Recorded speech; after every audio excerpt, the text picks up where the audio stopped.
এয়া দুটা পাৰ্চেল আহিলে চাওকচোন আৰু মই ফ্লিপকাৰ্টৰ পৰা অৰ্ডাৰ দিছিলোঁ এয়া এটা বাচন বা বস্তু থ'ব পৰাকৈ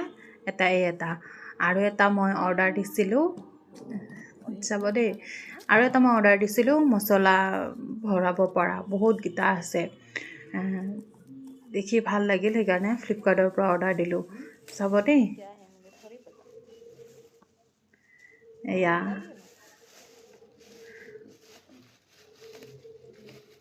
আপোনালোকে এনেকুৱা মানে মছলা থ'বৰ কাৰণে সৰু বস্তু থ'বৰ কাৰণে অৰ্ডাৰ দিব পাৰে আৰু এনেকৈ মুভিং হয় এখন ঘূৰাই দিলে ভাল লাগিল সেইকাৰণে ল'লোঁ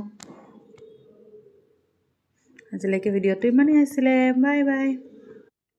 कि इसमें मैं मसाला रखूँगी मसाला